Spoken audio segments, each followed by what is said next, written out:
خان سے میری ملاقات ہوئی، میں نے اس کو کوئی دین کی بات نہیں کی، صرف محبت تھی۔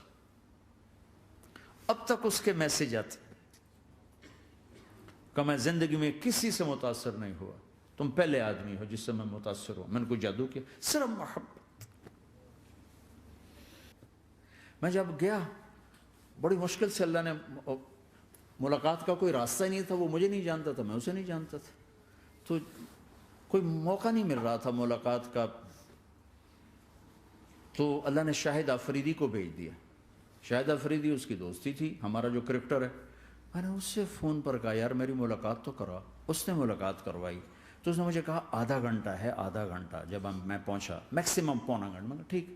میں گیا تو وہ سہما ہوا چہرہ کہ بھئی مولانا آ گیا، پتہ نہیں کیا کہیں گے، بھئی یہ تو کیا کر رہا ہے، تو حرام کر رہا ہے، ناچ رہا ہے، گا رہا ہے، توبہ کر، ابھی تیرے لیے دوزخ کا فیصلہ ہو جائے، پتہ نہیں کیا ہوگا، وہ ڈرا ہوا۔ اب وہ بیچارہ ایسے بیٹھا ہوا، تو میں نے اس سے بیٹھتے ہی فلموں کی باتیں شروع کر دی۔ اور تھوڑی دیر بعد کہ میں نے محسوس کیا کہ فرام 60 to 72 جو فلم انڈسٹری کو جتنا میں جانتا تھا اتنا وہ نہیں جانتا تھا، تو اس کے اوپر میرے علم کا روپ پڑ گیا، اس کی لائن کا علم تھا نا۔ تو آدھے گھنٹے کے بعد میں نے کہا جی ہمارا تو ٹائم اوور کا نہیں، اٹھیں چلے ادھر چل کے بیٹھتے ہیں۔ وہ کھانے کی ٹیبل پر تھے تو ہم وہاں جا کے بیٹھ گئے، پھر وہیں باتیں شروع ہو گئیں۔ جب اس کا سارا خوف دور ہو گیا اور ریلیکس ہو گیا، اس میں پونے گھنٹے سے 50 منٹ گزر گئے تھے، تو پھر میں نے کہا عامر بھائی آپ حج پہ آئے ہیں، اگر آپ اجازت دیں تو آپ کو اپنے نبی کا حج سنو۔ کہنے لگے ہاں جی ضرور سنائی۔ پھر میں 1.25 گھنٹہ بولتا رہا اور وہ ایسے کر کے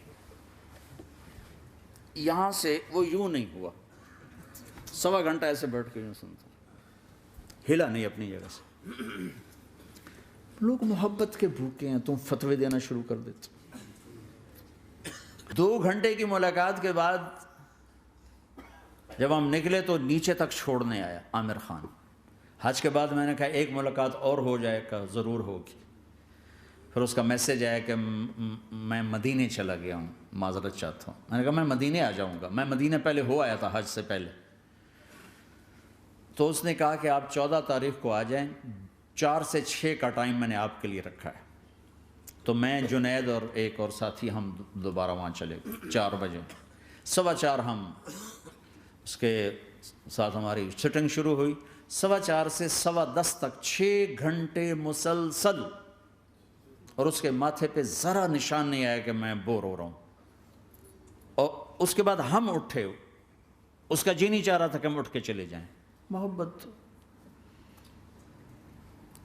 پھر ایک امتحان پڑ گیا، میں اجتماع میں تھا رائمنڈ کے پچھلے سال، اس کا میسج آ گیا میری فلم تلاش آ رہی، اس کی کامیابی کی دعا کرو۔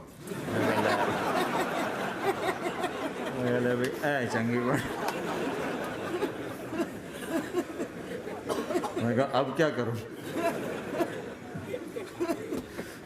جواب دینا بھی ضروری، دعا بھی نہیں ہو سکتی، کیا کروں۔ تو جب وہ میسج آیا تو میرے سامنے کوئی 10-12 علماء بیٹھے تھے۔ میں نے کہا بھائی یہ میسج ہے، اس کا جواب کہا جی یہ ہمارا فیلڈ نہیں تمہارا ہے، تو ہی جواب دے۔ میں سارا دن سوچتا رہا، مجھے کوئی جواب سمجھ میں نہیں آیا کہ جان بھی بچ جائے، جواب بھی چلا جائے۔ پھر اگلا دن بھی گزر گیا، مجھے کچھ سمجھ میں نہیں آیا۔ میں عصر کا وضو کر رہا تھا، ایک دم اللہ نے ایک مضمون دل میں ڈالا، تو میں نے فوراً بیٹھ کے اس کو میسج کیا کہ عامر بھائی جو کریٹو ہوتا ہے نا ذہن، یہ اللہ کسی کسی کو دیتا ہے، تخلیقی ذہن یہ اللہ تعالیٰ کسی کسی کو دیتا ہے، ہر ایک کو نہیں دیتا، اور یہ اللہ کی بہت بڑی عطا ہوتی ہے۔ اور میں نے تمہارے ساتھ جو وقت گزارا اس میں نے دیکھا کہ اللہ نے تمہیں تخلیقی ذہن دیا ہے، تم کریٹر ہو۔ اور جو لوگ اس ٹائپ کے ہوتے ہیں وہ کامیابی ناکامی کی پرواہ نہیں کرتے، وہ اپنے کام سے کام رکھتے ہیں۔ آپ کا بھائی، تو فوراً اس کا میسج آیا آپ ٹھیک کہہ رہے ہیں، آپ ٹھیک کہہ رہے ہیں۔ بات ہو گئی پھر میں تھا ہانگ کانگ، میں نے وہاں سے اس کو میسج کیا، تو میں نے اسے میسج کیا کہ میں طارق جمیل ہانگ کانگ میں آپ کو فون کر سکتا ہوں، میں آپ کو فون کر سکتا ہوں۔ تو تھوڑی دیر بعد اس کا فون آ گیا کیونکہ میں اس وقت دلی میں ہوں، کانفرنس میں تھا، تو میں نے آپ کا میسج دیکھا تھا، میں اٹھ کے باہر آ گیا ہوں، ابھی آپ سے بات کر کے پھر میں جاؤں گا۔ تو اسے باتیں کرتے کرتے کہنے لگا آپ کی دعا سے میری فلم کامیاب ہو گئی. میں کہا یا اللہ میں کوئی نہیں پیتی تینوں.